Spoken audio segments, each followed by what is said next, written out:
Not only do you wash my miseries away, but also nurture, feed, and caress me to wholeness. When I'm feeling hopeless and disenchanted, you lead me to a beautiful sunrise. Watching the sun come up fills me with hope, perseverance, and faith, and lets me know that all is okay or will be. When I feel I'm in darkness or lost, you illuminate with ever-present sister moon, guiding my way through the unknown until I connect with my inner compass. When I'm in fear and wanting to run away, you send a cloud formation, reminding me that just like the clouds, my emotions are always in motion. If only I could detach and set them free. Thank you, Mother Earth. Thank you on this 65th anniversary of CSW.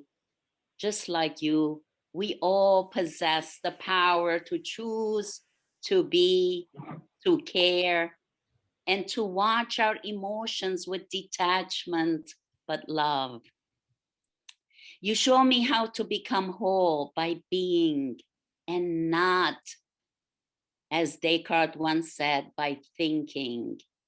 I am because I am a human being, not a human doing. I don't identify with my thoughts, nor do I identify with my emotions. I am because I love unconditionally, and I create joy and peace and passion within me, as well as I try all around us. Thank you. Thank you, Dr. Ani, for that beautiful poem. It was so vivid and powerful. So thank you for that. Next, I would just like to introduce Guru Jalepi with his meditation with a brief introduction by Rachel. So, Rachel, the floor is yours. Hello, everyone. Let's welcome Guru Dilipji Maharaj. He is a world-renowned yogi and interfaith minister from India. He has been practicing and teaching yoga and meditation since childhood and conducts yoga training and interfaith programs worldwide. He is the founder and president of the International Guru Kala Community, a not-for-profit organization which helps people to understand the meaning and purpose of our life.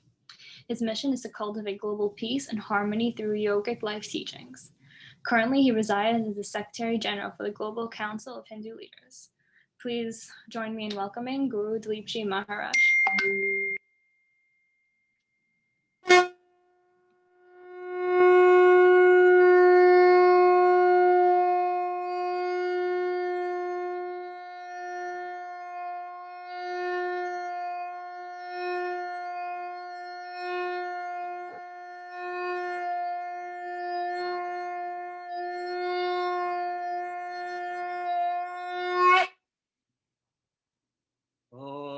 Loga samasta sukino bhavantu. Loga samasta sukino bhavantu. Loga samasta sukino bhavantu. Om Shanti Shanti Shanti. Om Peace Peace. Namaste everyone. Happy CSW 65. It is my great pleasure to join with you all, especially my spiritual sister, Dr. Annie Kalyanijan, and the meaningful team. I appreciate and congratulate you all to do this event. From my childhood, I include females, women in my events. When you look at all of the events, you can see 60 to 70% of the presenters are females. We start implementing from childhood when we train yogis. That's the way I say. According to the Hindu scriptures, female and male are in one body. It should be equally respected. That's why when Annie invited me right away, yes, I am coming. Because we are here to stand for our sisters, our daughters, our mothers, grandmothers. That's the way we are. UN meant for it. Plus, I like the way she brought all the yogic system in the community of the UN religious group and the social and community. You know, a lot of them I had trouble to implement at the UN, but she is my right hand for to support this. Thank you so much. Welcome.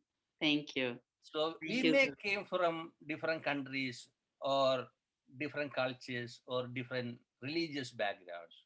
Even our understanding ability is different. But why we have this type of events? To create a universal consciousness. Yoga meant for that, you know. So we have to open up ourselves to tune with the universe. Do not stuck with your religious dogmas. Wonderful to have respecting all the religious great like Jesus, Buddha, Krishna, whoever came to this world, they came to uplift our energy. They spend their life for us. So our duty, learn the scriptures and practice. Without practice, there's no point of learning that. So we have to implement in our day-to-day life. That's the part I try to work with all the groups. And I know sometimes 24 hours we work, no sleep, no food, you know, because we know truth is truth. We cannot change it. We cannot hide truth. Sometimes we say, oh, we need a international passport or international ID for every single person because we all have equal rights. Even though we have physically different, mentally different, even spiritual practices are different. But universally, we are made of 5 elements: earth, water, fire, air, and ether, or space. So we are the universe. We living in the universe and made of these 5 elements as universe. So we are the universe. So we have to respect every single being as a divine being, as a chosen being. Doesn't matter where we are coming from.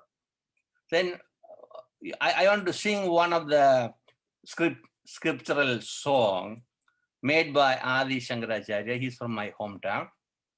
Even though he brought this Vedic scripture as a poem in 6 stanzas, somebody gave him poison and killed him, like Jesus killed by somebody or other leaders killed by somebody. And the human mind is filled with the different negative qualities. That's why we practice yoga and meditation, to get rid of these negative qualities. Because sometimes we need bad situation to find out the truth or positiveness. Sometimes we had to thank all the people those gave us hard time. Because of that, we are going to find out the good way of thinking. So I always even thank people those who hurt me. That's why we had to move forward. Past is past, future is future, present. Be present every single time. So this song is called Nirvana Shatakam. So you can keep your physical eye closed and keep up your spiritual eye open, only for 4 minutes.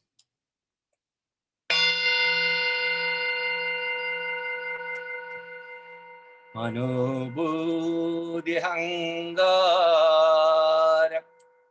chittani naham naja sotra jive naja grana netre naja vam abhyumir na tejo navayu Chidanandarubaham Shivoham Shivoham Chidanandarubaham Shivoham Shivoham Naja Prana Samyo Navaivanjavayu Navasaptadadur Navapanjakosha न वाक्पाणिपादं न चोपस्तपायु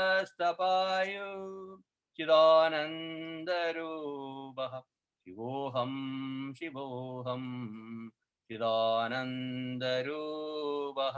शिवोऽहं शिवोऽहं न मे द्वेषरागो न मे लोभमोहौ मदो नैव मे नैव मात्सर्यभावः न धर्मो न चार्थो न कामो न मोक्ष चिदानन्दरूपः शिवोऽहं शिवोऽहं चिदानन्दरूपः शिवोऽहं शिवोऽहं न पुण्यं न पापं न सौख्यं न दुःखं न मन्द्रो न तीर्थं न वेदा न यज्ञः अहं भोजनं नैव भोज्यं न भोक्ता चिदानन्दरूपः शिवोऽहं शिवोऽहं चिदानन्दरूपः शिवोऽहं शिवोऽहं न मृत्यु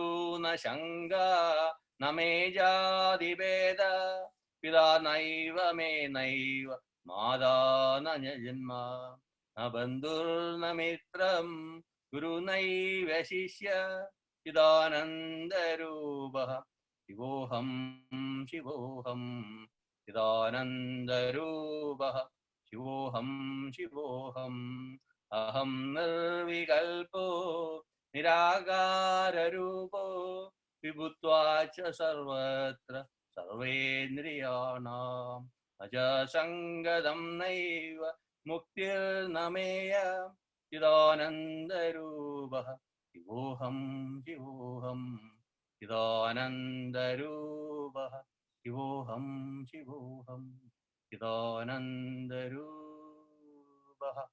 शिवोऽहं शिवोऽहम्. Slowly open your eyes. The meaning of this is I am not mind, not intellect, not ego, nor the reflections of inner self. I am not the five senses. I am beyond that. I am not the seven elements or the five sheets. Neither can I be termed as energy, nor five types of breath, prana, apana, vyana, udana, samana, nor the seven material essences. Neither am I the organ of speech, organ of holding, movements, or excretion. I have no hatred or dislike, nor affiliation or liking, nor greed or delusion, or pride or haughtiness, nor feelings of envy or jealousy. I have no duty, nor any money, nor any desire, or even liberation. I have neither merit nor demerit. I do not commit sins or good deeds, nor have happiness or sorrow, pain or pleasure. I do not need mantras, holy places, scriptures, rituals, or sacrifices. I am none of the triad of the observer of one who experiences the process of observing or experiencing, or any object being observed or experienced. I do not have fear of death, as I do not have death.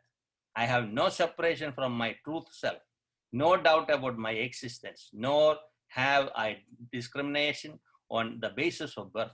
I have no father or mother, nor did I have a birth. I am not the relative or the friend or the guru or the disciple. I am all pervasive. I am without any attributes and without any form. I have neither attachment to the world nor to liberation. I have no wishes of anything because I am everything, everywhere, every time, always in equilibrium. I am indeed that eternal knowing and bliss, the auspiciousness, Shivam, love and pure consciousness. This is the ultimate truth about the Hinduism. Even there's no political Hinduism there, it's a spirituality. So we as a universal being, our purpose is here to love and care about every single beings and the nature around us. Thank you, everyone. It was a wonderful time with you. Thank you for that wonderful message of love and acceptance and inclusion. And thank you for making special attention to include women in your programs. It's been a pleasure to partner with you at the UN and outside, Guruji. Thank you. Thank you. Bianca, Yes. perhaps we can move on to Samir and Diego's presentation, and then we'll enjoy the dance. Yes. So next on our agenda, we have Samar and Diego, which are also two interns at A Top Meaningful World. So you both have the floor, and I can't wait to see what you guys have. Yes, Samir and Diego are our United Nations interns and also assist in other committees.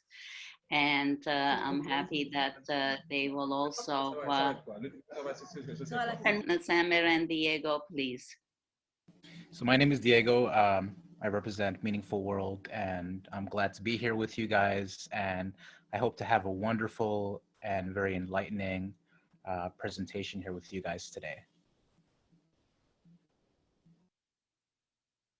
Hello, everyone. Just to echo what Diego said, I'm so thrilled to be here and present our efforts. And I'd like to thank you all for joining us, and thank you to Guru for that wonderful, wonderful opening meditation. It's going to be a great day. So without further ado, we'd like to present our efforts on 32 years of healing, educating, empowering, and transforming violence against women. Okay. Oops. All right. So this is just, we have many fantastic speakers lined up, so we're excited for that. So thank you everyone for joining us here today. So our vision at Meaningful World is pretty simple. Simple message, but it's very far reaching. And we'd like to foster a meaningful, peaceful, and just world in which every individual enjoys physical, emotional, mental, ecological, financial, and spiritual health. And we have worked in 48 countries and 26 states in the 48 countries and 26 states in the US. And we work with all sorts of trauma survivors and victims. So whether it's a man-made disaster or a natural disaster, which we have experienced both, then we are sort of, on the ground, and we work with all sorts of communities and different parts of the world. And we're gonna highlight some of that as we go on today. So before that, we work with the SDG goals, or Sustainable Development Goals 3, 4, 5, 8, 10, and 16. So good health and well-being, quality education, gender equality, reduced inequality, peace, justice, and strong institutions, and partnerships for the goals. And I'm gonna highlight SDG 17 a bit in depth. But before that, we'd also like to sort of give you an example of some of the programming that we do. So actually just a couple days ago, last weekend, we actually had our first in-person programming. So for the past year, all of our programming has been sort of virtual, done over Zoom. So we were so excited to welcome spring with our with our United Nations International Day of Happiness present celebration. So we put together a little video just to sort of give you a sense of what it is, our day had in store for everyone.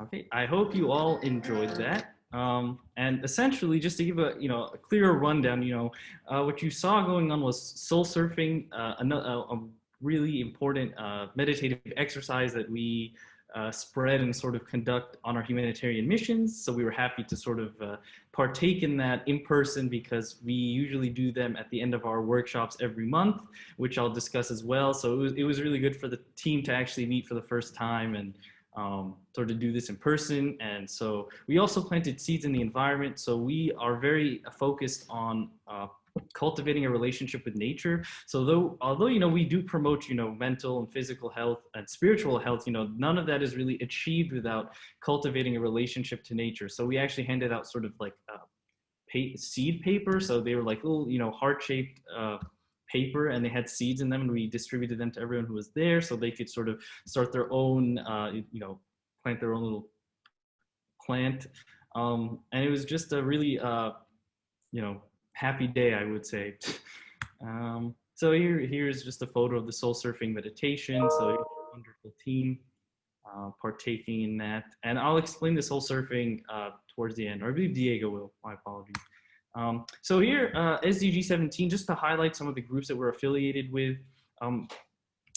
You know, a lot of the work that we do sort of in the US and sort of even in our own community, we're based in New York. So, you know, a lot of the stuff that we do could not have been achieved without wonderful support from, you know, academic institutions. And these are just, you know, just the sort of the few selected institutions we work with. And this is also one thing I'd like to highlight is sort of, this is, Forgiveness and Reconciliation is a very important book. It's a very important text. You know, we sort of use it to guide our humanitarian outreach mission trainings. And this is sort of, you know, within this, it sort of explains how we use our methodologies to empower and transform, you know, violence that people have experienced. And so we also have mass trauma and emotional healing around the world. So this is sort of more direct, this is sort of pointed directly to, you know, rehabilitation following natural disasters. So following the Indian Ocean tsunami, which we have a slide on in the coming slides, we sort of use the practices in this book to sort of help restore and rehabilitate. And this is just sort of another medium as well. And it actually covers, you know, important calamities and sort of genocides around the world that we've actually helped to address. So like the Rwandan genocide and the Armenian genocide, to point out a few, we've actually, the team's been to Armenia for a while, starting in 1988 following the earthquake. And the team has been there ever since. And we're actually planning on returning again in a couple of weeks in April, this time, you know, to continue extending our relationships with the local community there. And we'll be addressing sort of COVID and the impact of the recent conflict as well. But this is a very important sort of educational program, if you will, to sort of, you know, inform people. You know, education is one of the most important things that we like to establish or achieve on our missions. So in terms of actually sort of, you know, conducting this, we use the 7-step integrated healing model, which is a biopsycho, social, and eco-spiritual model where emotions are assessed, identified, explored, expressed, processed, validated, and finally reintegrated. Excuse me. And so this is sort of, this is really the bread and butter of the work that we do. This is a very important model. And so, you know, here they are right here on,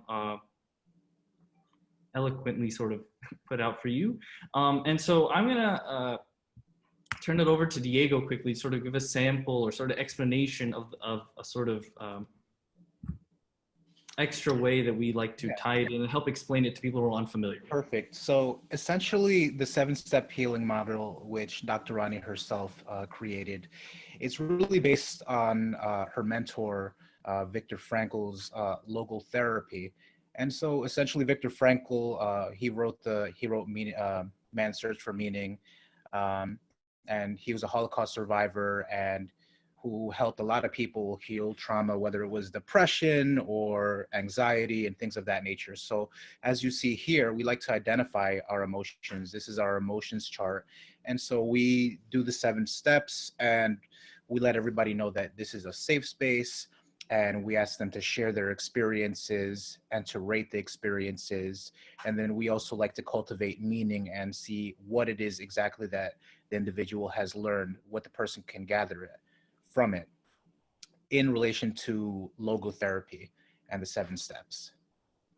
Okay, I'm gonna move on to the next slide. So Diego, if you could also elaborate on your wonderful point. Yeah, so again, Dr. Rani's mentor, Viktor Frankl, he wrote, and I know it's a little weird, you know, Man's Search for Meaning. So this book was actually written, I believe, in the 1940s, right after World War II and the Holocaust. But it's pertaining particularly as to how it is that you can transcend trauma, not only for men, but for women, transgender communities, intersex. And it really goes into depth, you know, in identifying your own emotions. And sometimes when you can't change your circumstances, as Dr. Frankl said, you're challenged to change yourself. And it really goes in line with our whole EQ, emotional intelligence, that Meaningful World likes to promote. Next. Yes, I just wanted to add that it was originally written in German. So man is mankind. He doesn't, studying with him, he explained that he means mankind, That's like great. humanity. Yes, Mm. yes, So we should probably change to humankind in yes. the American version would be more accurate. Thank you for letting us know. Exactly. Yes. Thank you. Mhm. Thank you for that. So just very quickly, sort of in terms of, you know, sort of work that we do, you know, although I've highlighted humanitarian missions, or I will sort of discuss them, you know, this is really our most impactful way of outreach. You know, we have support groups, monthly workshops. They've been over Zoom. So during the support groups, we use the 7-step model that we just described, and we have participants share, and they sort of go through that whole process, and they receive empathy and you know, it's a very important journey. And, you know, the fact that it takes, you know, the fact that we've been able to do it over Zoom and help people over such a critical time has been really, I think, important and beneficial to the community. So here's just a list of the missions. You know, we've been around the world. Middle East, the Caribbean, Africa, Europe, Asia, North America, and South America. And we have a bunch of educational programs at the UN. So this year, you know, we did things virtually, but we were not, you know, phased by the pandemic that much, thankfully. You know, we've been able to sort of do the work that we want to keep doing. So just photos. So just to address some of the issues that we've seen, you know, when dealing with violence against women in the Middle East, you know, we have honor killings, rape and forced sex. This would be like sort of marital rape as well. And so here's a photo of us. So you can see the photo on the top left, we held various sort of dialogues between Israelis and Palestinians. So we had a healing group for them. And that's also where the photo is the bottom right as well. We've been to Lebanon. This is that photo at the top right. And then in SDGs 3, 4, and 5, so empowerment of women in Saudi Arabia back in 2010. So there's Dr. Rani. And we've been working with them. So we were very happy to celebrate the fact that Saudi women were allowed the ability to drive as well a few years ago, which was another sort of important milestone for women in the region. SDG 4, so empowerment and education in Africa. And I have some slides on that as well. And then also women being raped, traumatized, and marginalized. And I'll give a specific example as well. So we have this is another important thing. Part of the work that we do is recognizing that trauma can be transmitted across 14 generations. So, you know, these, you know, what parents and what people experience, what communities experience can be transmitted, which is sometimes something that can be surprising to a lot of people. So if we're able to address issues at the root cause and sort of help people heal, we can sort of end that transmission. And another huge issue that we also had to address in our missions was female genital mutilation as well. So same thing, you know, violence against women in Africa, you would expect to see similar issues. So female genital mutilation, end of life for widows, which we saw in Nigeria. So I'm not going to elaborate too much on that now. I'll give you the end. So we had a 2019 mission to Nigeria. We wanted to go to Lagos in the Niger Delta. We only ended up going to Lagos because of violence in the Niger Delta, but we focused on the 4 kinds of trauma that were very present. Individual trauma, so trauma that individuals experience. Generational trauma, which is trauma that's transmitted from generation to generation. Horizontal violence, which is trauma that we can cause to others or that others in our own community can cause us. And vicarious or secondary trauma, which is very present with healthcare workers and police officers and people who work in professions where they come across violence as well. And they may not necessarily be aware of it. So in the Niger Delta, for example, there were economic and environmental conflicts, and women typically were very profoundly affected by this. Because you know, when the head of household dies, for example, they don't have the ability to work, so they're ultimately plunged into poverty, and they don't really have legal protections, and so on. And so an example of, you know, sort of methodology we'd use on outreach mission, we use healing groups, workshops, planting trees, and health ecology to sort of foster greater mindfulness and awareness. We work with children, people of all ages, peace and forgiveness gardens, which ties back to our commitment to eco-justice. Transforming horizontal violence and transmission and generationally transmitted trauma, and the sharing of the 7-step model. So all these together allow us to sort of have very successful and very, you know, far-reaching efforts. So as an example, of SDG 16 and 17, establishing peace and forgiveness gardens. So really, the point here is to sort of espouse a sort of connection with nature, and that is part of the seventh step of our seven-step model. Is we have to ask ourselves, how do we connect with nature? And sort of concern for nature in turn sort of stems or leads to concern of the self as well. And so, for example, we would conduct workshops at the teaching hospitals and orphanages, and sort of we worked with the staff to sort of help them identify some of their traumas, and they identify things like tribal conflicts and sort of religious conflicts as being very pressing on their mind. And as an example of, SDG 17 collaboration, this is just a non-exhaustive list of the institutions that were involved in making our mission as successful as it was. We had UN agencies, academia, we had a bunch of other coalitions, and we had actually been asked by, sort of kings of the Bayelsa state, which is a state in the Niger Delta, to actually come and work. So we were invited to come to these communities. And so on. So really, our work is by no means, sort of our own, of our own accord. We need help and support. And so really, this is such a critical thing in every country that we do, is being able to outreach and ask the local community, what do they need from us and how we can help. So here's a photo of our soul surfing exercises. So here we're working with men and women. And it's important that we include men in our programming as well. There's some slides on that at the end that Diego will touch, but really, change cannot come from just, educating women, educating men. There's lots of cultural stigmas that we have to overcome, and they're typically held in these, patriarchal societies. So really addressing or educating, people about how their stigmas are really, not correct, how the way they act is not correct, then that really helps us become more effective. And it also helps because many people view suicide, for example, as a very common issue in these societies as a stigma. So really the fact that we're able to open up a dialogue is really sort of the first step in the long term. All right, Diego, I'm going to turn it over to you. Yeah, so even in the United States, it's a huge problem. Violence against women in the United States, according to the CDC, 1 in 4 women report experiencing domestic violence.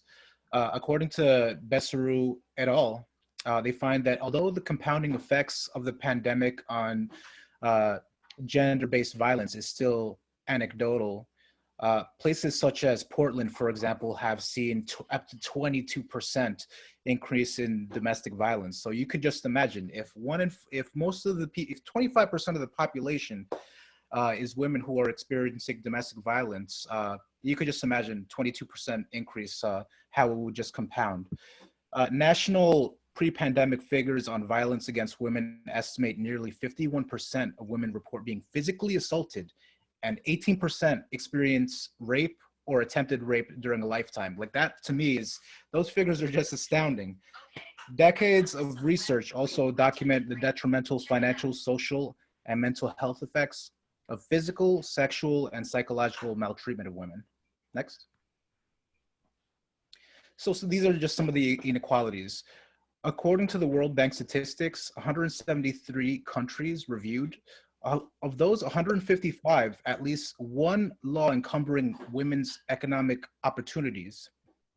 So this impedes women's ability to control land and other productive resources. As you could see, the further up that you go, you see, a bit, well, except for the sub-Sahara, for men and women, it's pretty low, but somewhere like for example, like places like South Asia, the gap is pretty huge. Whereas the lower that you go, for higher income societies, the gap tends to narrow. Still, we're trying to close this gap, whether it's around the world with our work or even in the United States as a whole. Next.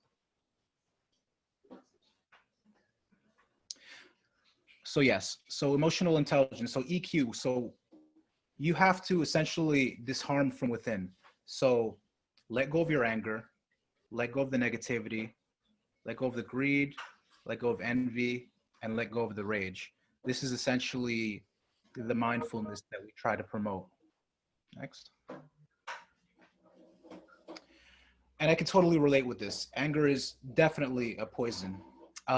It says, so anger and resentment is like taking the poison and expecting and hoping that the enemy will die. And I can definitely relate when I just hold on to a grudge or something like that. It's like it won't allow you to be happy. I'm sure a lot of you have gone through that as well. Retaliation will cause more anger, as the receiver will also react, and violence of the cycle hence continues. The ultimate weakness of violence is that it is descending spiral, beginning the very thing it seeks to destroy.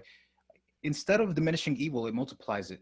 Through violence, you may murder the liar, but you cannot murder the lie, nor the truth. Through violence, you murder the hater, but you do not murder hate. In fact, violence merely increases. As Martin Luther King said, you cannot drive out darkness with darkness. You can only do that with light. And I think that's a great quote. Next. Again, your mind is like a garden. You could essentially see it like a garden. Your thoughts are the seeds. You can grow the flowers, or you can grow the weeds. And that's definitely a good way to put that. So we also work with SDG number 5, gender equality. So gender inequalities in natural disasters, it sort of whether it's women or people that are in underprivileged communities, it sort of tends to compound those effects for those who are already underprivileged. Next. So some of the things, for example, so more women have died in the Indian Ocean tsunami. Cultural restrictions for females, such as swimming, dress code, etc. Gender issues in resource allocation, for example, gender issues in recovery, separating families. Next. And these are just some pictures of the hurricanes. So in terms of community development, we have monthly empowerment programs. We're actually going to have one in this Saturday, actually. So monthly empowerment programs, anger management, peace building, EQ training sessions, forgiveness programs, elder care, mind, body health, LGBT, artistic expression, movement empowering programs. And we could actually share this link after our presentation. We could actually share the link, and it would be great to see you guys there. So we also have a youth empowerment program during the summer. So essentially the youth empowerment program, SMS students for Meaningful World Solutions. Some of the things that we work on are prevention of bullying, improvement of self-esteem, expression of emotion, empathy, team building, intervention, healing, emotional intelligence building, assertiveness, stepping up without being assertive without being aggressive. And we target inner city underprivileged communities in this sense, and we also help them cope with academic pressures and also how to stay focused and motivated. Next. Can we please conclude because of time? Certainly, I'm not sure who's keeping time, please. Certainly. So we would just like to leave you with the reminder: make a difference in your life, someone else's life, and also to Mother Earth. Thank you very much. Love you guys. Thank you. Thank you so much, Sam and Diego. That presentation was definitely needed, and it was just beautiful all around. So I'm gonna move on to our next portion. We have Miss Isha Parpudi, excuse me if I said your name wrong, choreography and dance of Still I Rise by Maya Angelou.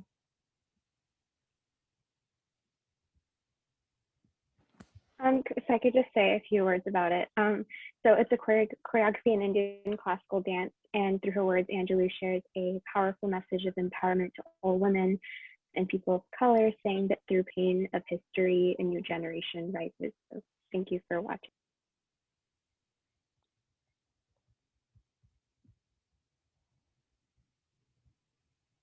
With your bitter, twisted lies, you may trod me in the very dirt, but still like dust, I'll rise. Does my sassiness upset you? Why are you beset with gloom? just because I walk as if I have oil wells pumping in my living room, just like suns and like moons, with the certainty of tides, just like hope springing high, still I rise. Did you want to see me broken? Bowed head and lowered eyes, shoulders falling down like teardrops, weakened by my soulful cries. Does my sassiness upset you? Don't take it so hard just because I laugh. As if I have gold mines digging in my own backyard. You can shoot me with your words. You can cut me with your lies. You can kill me with your hatefulness. But just like life, I'll rise. Does my sexiness offend you? Oh, does it come as a surprise that I dance? As if I have diamonds at the meeting of my thighs. Out of the huts of history's shame, I rise.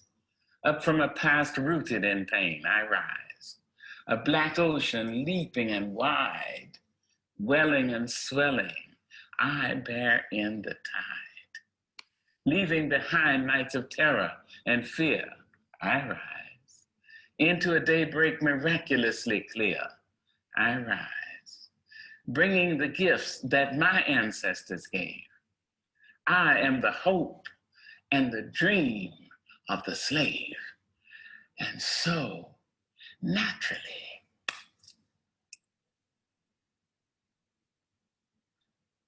there I go rising.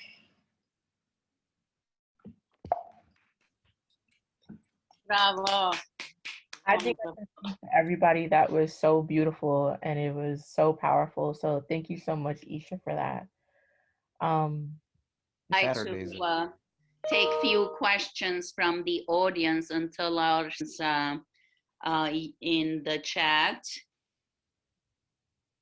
And let's, if you do not have the questions, kindly, Bianca, read the questions to them, please.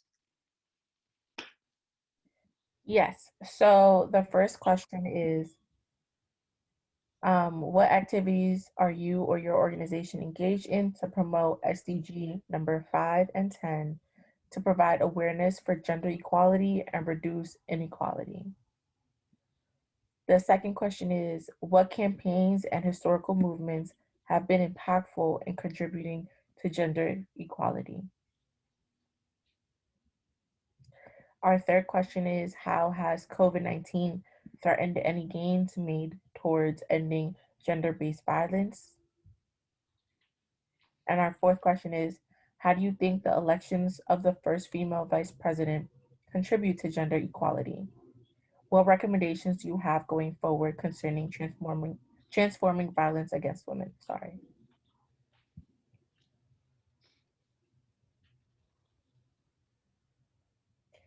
Ooh, we have a question in the chat.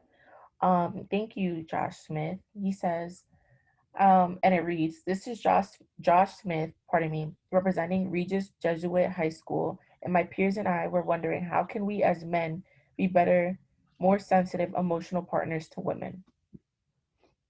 Thank you for that question. What a wonderful question. Thank you, Josh. That's very, very mindful and evolved for you to ask that. I think and the panel is trying to reinforce the value and importance of being emotionally intelligent. We have spent and wasted a lot of time on IQ, which we cannot change. And emotional intelligence is a language you can learn at any age. And that's what we teach in our workshops. And I hear now Barbara is getting on connected to Wi-Fi. So we, perhaps you can introduce Miss Barbara Dorsey from Haiti. Sahib is going to introduce her. Go ahead. Thank you. I'd like to introduce Barbara Dorsey. She is a founding member and the third president of ATOP Meaningful World Haiti. Since its creation, the chapter is located at her house in Pétionville. She volunteered at the Nazarene Church of Haiti as a leadership trainer and coach during the 2 years after the earthquake in Haiti, and has fulfilled many leadership functions you at so much. churches and locations and associations. Please join me in welcoming Barbara Dorsey. Welcome. Hello. Hello. Yes, hello. Yes, how are you doing, doctor? Good, good. We're all excited to hear you. If you can address on activities that your organization is doing to empower women and men to reduce violence. I am here to help Barbara with translation. So she's going to be doing it in French, and I'm going to be translating for her in English. Okay, wonderful. Thank you. Go ahead. Okay. Okay, my name is Barbara Alce. I'm the president of MeaningfulWorld of Haiti. Violence faite aux femmes et aux filles en Haïti. Haiti and little girls in Haiti. Les statistiques démontrent que les violences faites aux femmes et aux filles augmentent de façon significative à travers le monde. The statistics in Haiti shows that violence against women and little girls, going up during these days, years. Ces violences se matérialisent sous différentes formes, notamment physiques, sexuelles et psychologiques. So we have violence in Haiti against women and little girls on different forms, like physically, material, and psychologically. Souvent, la gente féminine commence à être victime de violences à un jeune âge, à la maison, dans leur quartier, à l'école. And sometimes it happens like violence started since they were little girls, since home, since they were living with their parents, and à l'école, and schools, and in the environment where they live. Les organisations de Mandres constatent que les femmes haïtiennes souffrent profondément de cette augmentation de violence. Non, pour le moment, nous faisons en généralité. Okay. En général, on constate que les femmes haïtiennes souffrent profondément. Okay, all the organizations, like they have noticed that ladies, like they're really like victim. They are the victim about violence in Haiti. La violence se définit selon l'OMS comme l'utilisation intentionnelle de la force physique, de menaces à l'encontre des autres ou de soi-même. So like there's a survey from OMS. It's one of the organizations working in Haiti. So they make a survey about how violence grew up in Haiti. Contre un groupe ou une communauté qui entraîne ou risque fortement d'entraîner un traumatisme, des dommages psychologiques, des problèmes de développement ou un décès. So it happens to them, like they get like traumatized. Ladies, even little girl, they get traumatized from what happened to them when they get victim from this violence. La violence dans notre pays a pris naissance dans le contexte de la colonisation. And this, talking about violence in Haiti against women, this has been way back from our colonization in Haiti, back to 2000. What was the date again? May I? So now in Haiti, we have Meaningful in Haiti working on what we call traumatized. Nous regroupons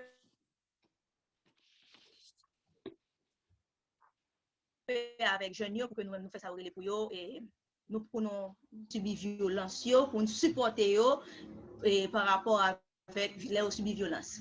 What we also do, we do some training with young women, okay, with young women and like an adult one. We train them about what happened to them, how they can prevent, and also those who are victim, we also help them because we know that they got traumatized on what happened. We're also helping them.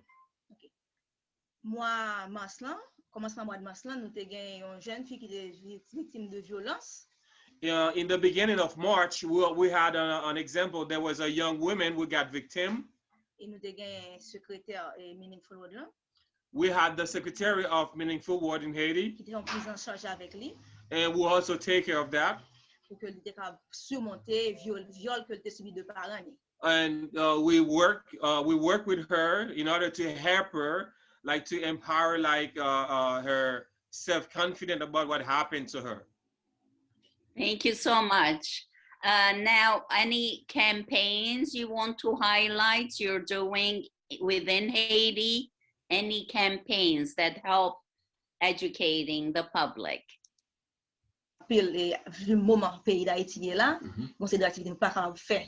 Parce que normalement activité qu'on fait c'est regrouper ou bien prendre relais on a un problème dans physique agression ligne pour obligé rencontrer personnellement mais parfois nous faisons en groupe donc on a obligé parfois faire pratique là avec mon dans lui-même pour contre mais dans moment ça vit violence qui en Haïti et équipe là lui-même obligé how things going on, especially like political things in Haiti now, it's kind of a little bit hard to meet with all of them.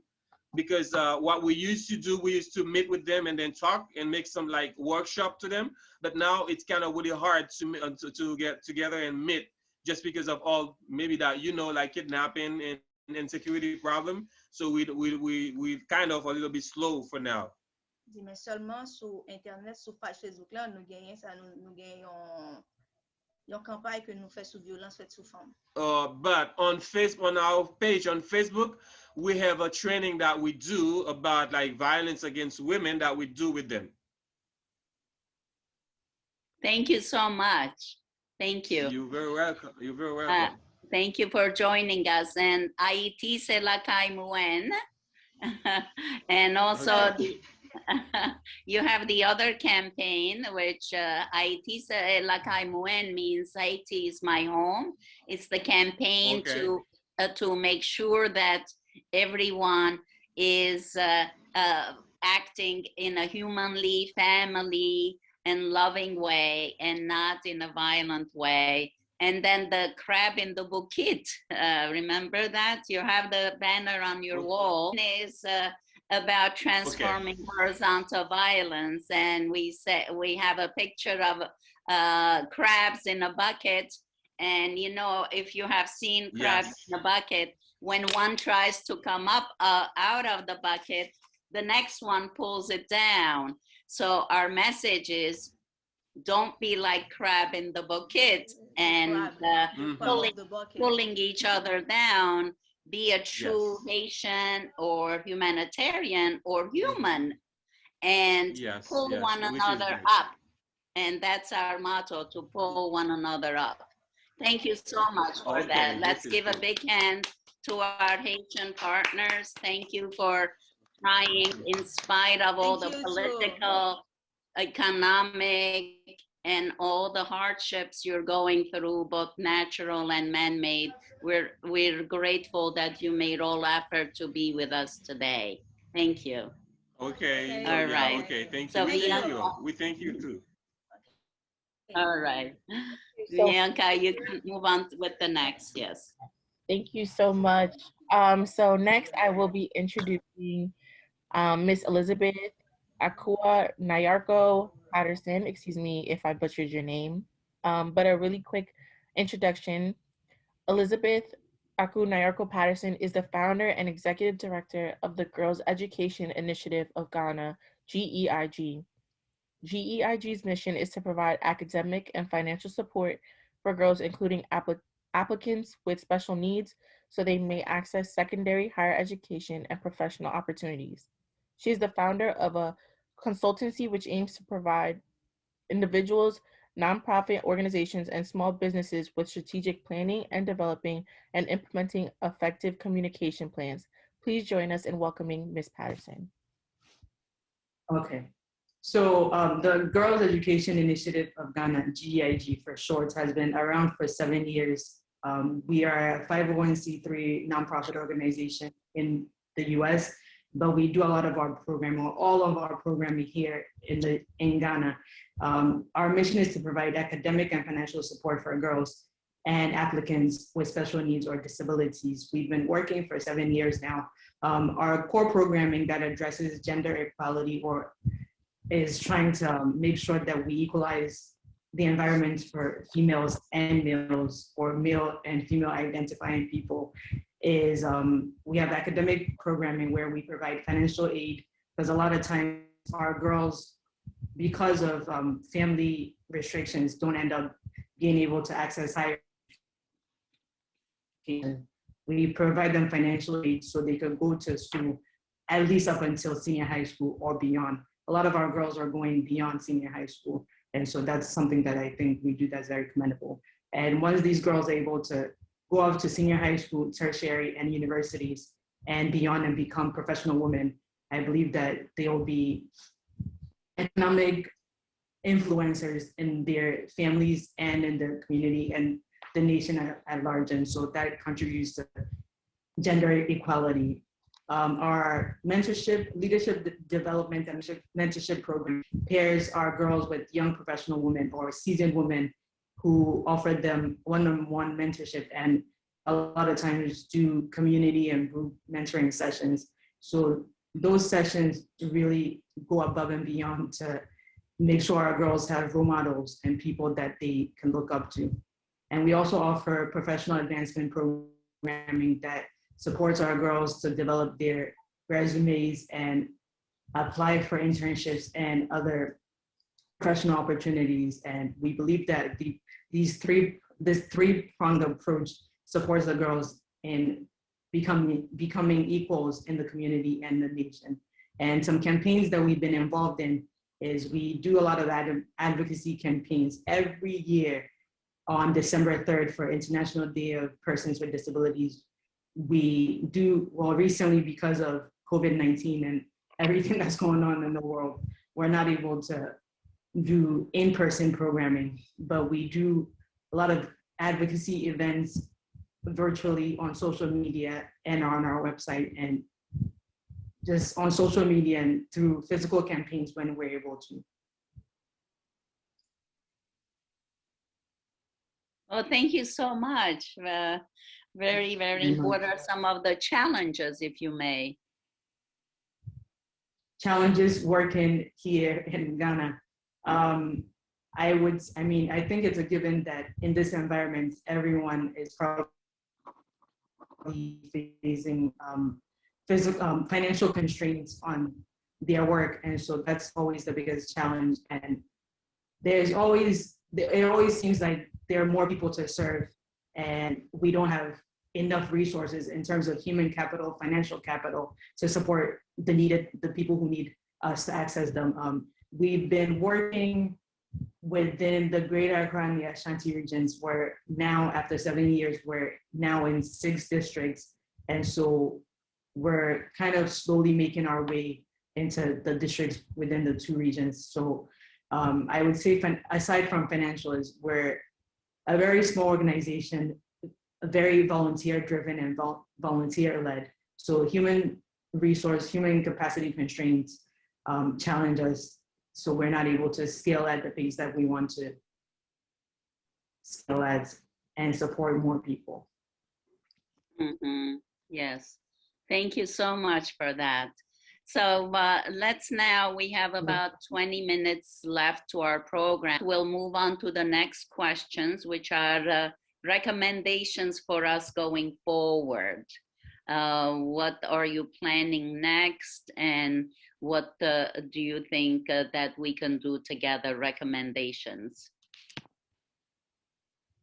Okay, so should I answer that question? You can start, and then Barbara will continue.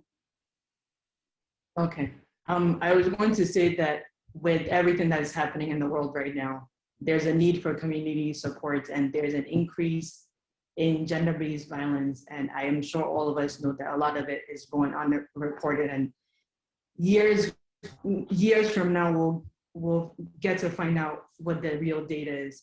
So GIG is setting up something called the Community Center Initiative, where we try to replicate on a micro level at the community level what our organization has been doing within those 2 regions that I mentioned before.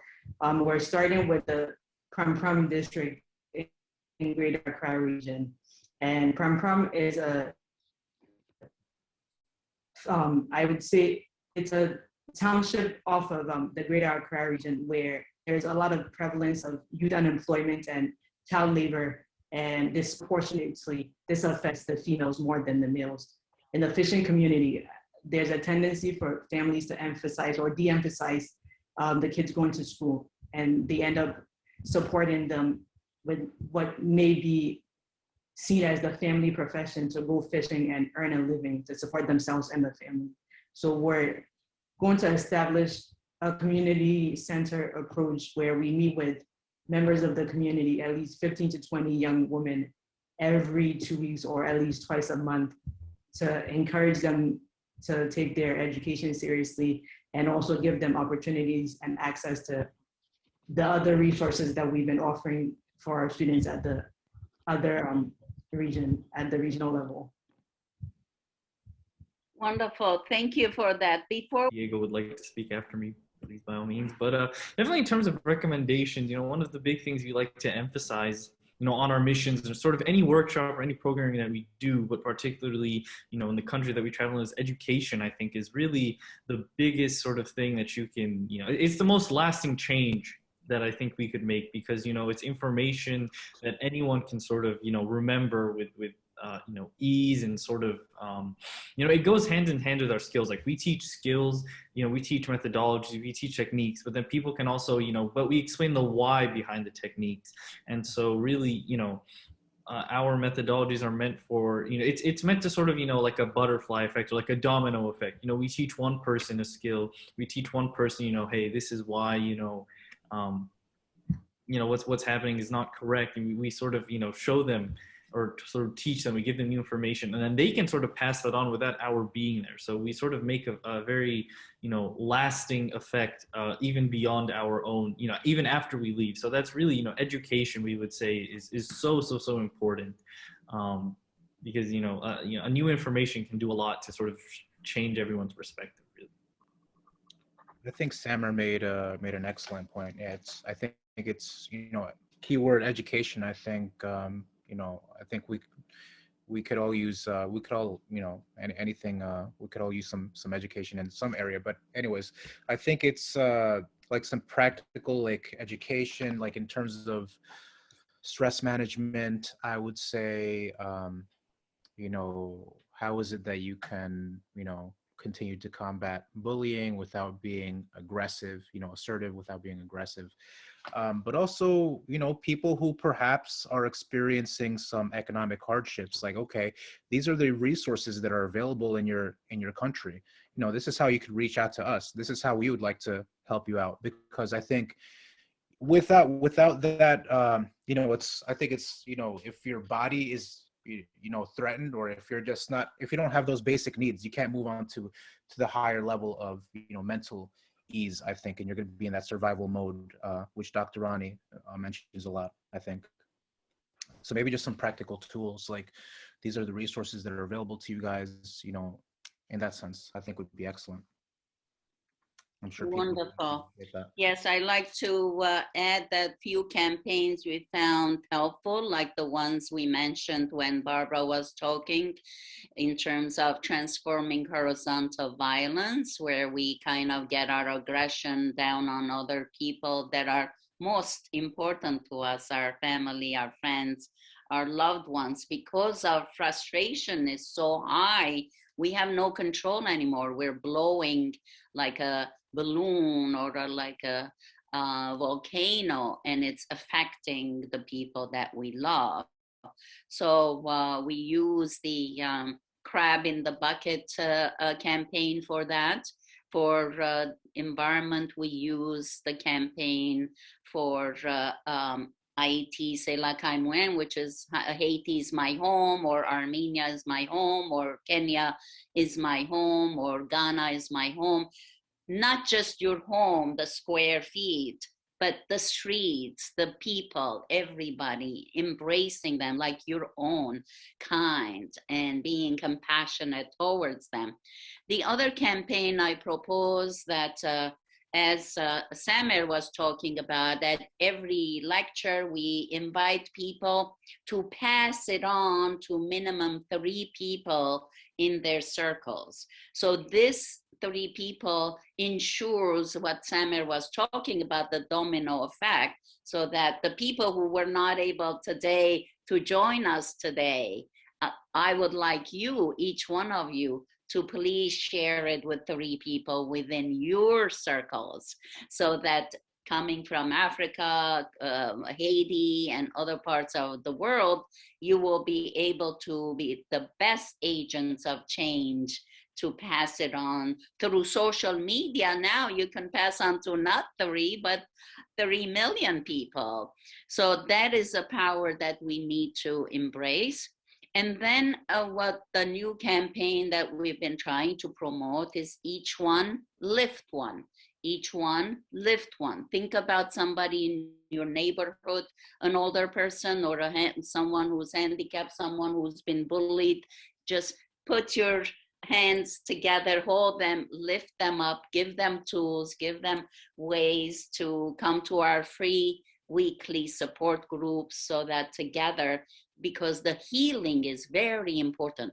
You can educate the mind, but if the heart is not healed, that education is warped and used in destructive ways. So we need to educate the mind, but the heart, we need to make sure the head, the heart, and the hands are aligned, or else how many times we've seen serial killers who are very intelligent, they're very educated, could be Yale or MIT education, but then they use it in a destructive way in serial killings and in rapes and you know, all this terrorism that is local terrorism that is going on.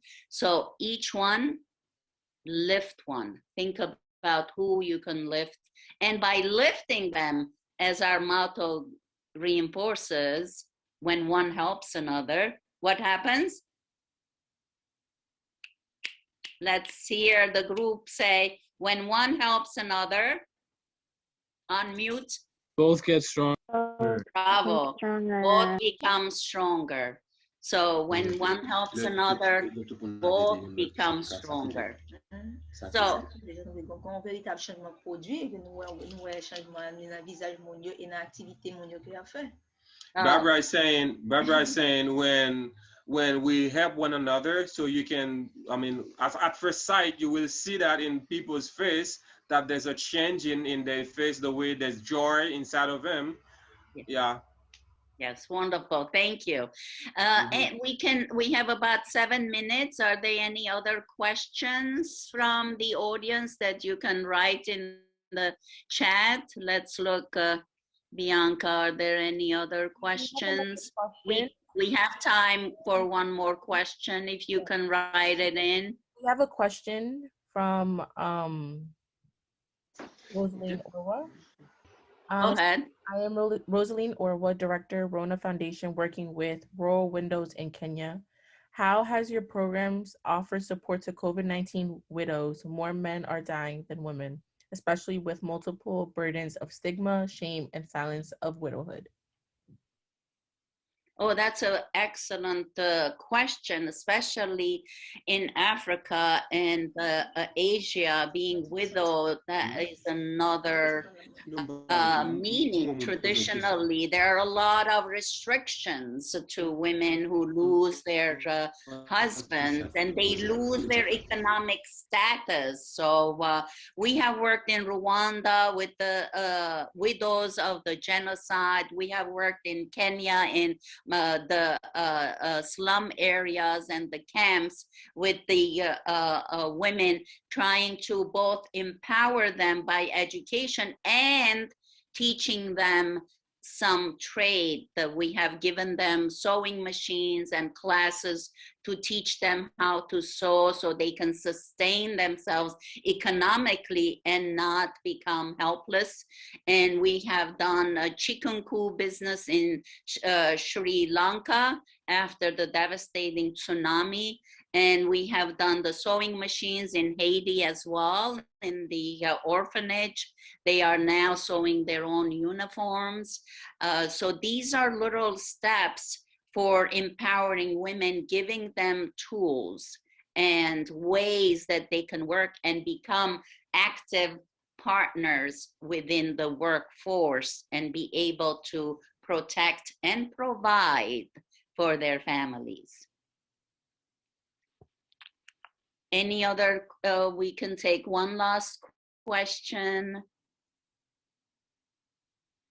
Of course, while you are thinking about a question, we'd like to take this opportunity to thank the Meaningful World team, to thank all the participants, international participants from around the world.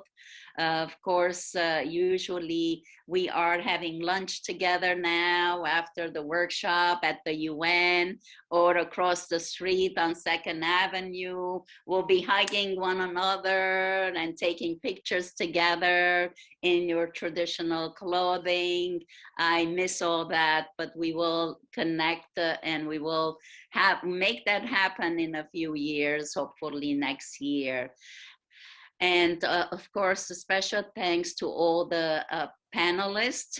Thank you so much for, in spite of internet and technical issues, we were able to hear your perspective and your challenges. Let's just end with few recommendations. Anyone can give recommendations, something uplifting, something that we haven't mentioned. We have 2-3 more minutes. Could be from anyone, participants, our team, speakers. Any recommendations? Recommendation? Go ahead. Wonderful. Donc, on a demandé pour que le gouvernement haïtien, tout le monde fait partie de politique en Haïti. So, I mean, she'd like that our government in Haiti, I mean, all people who are part of the government, to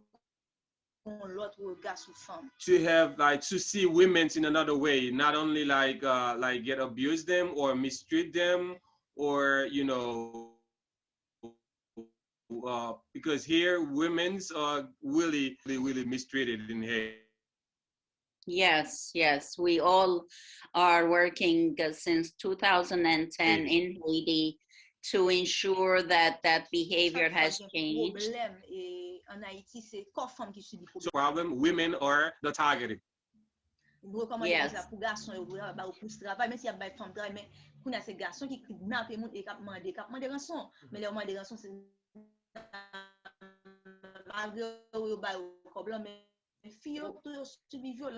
time is the time has ended. Yes, go ahead. We will end with this. Yes. Yeah, okay, so yeah, the other thing that she wanted to add is like the government would give like job to the men so that they will have things to do, so that they won't be involved in such things, especially like kidnappings and any other bad things, about like especially gangs, because when they do that, when they get women, they whip them, they did a lot of bad things to them. So it's one of her recommendations, so that they get job and they're not going to be involved in these things. Yes, that's right. Creating jobs to sustain the people and keep them out of trouble and focused and important contributors to our well-being. Once again, thank you all for joining 65th anniversary of CSW Meaningful World Parallel event. And please continue attending meetings. It's going on until tomorrow. And we hope that you enjoyed the rest of the programming and you join us every Thursday at noon. We have a free support group and you can come and join us and release all your troubles and concerns and receive empathy and go home refreshed. Have a meaningful, enjoyable, and peaceful day and year until we meet again. Bye-bye.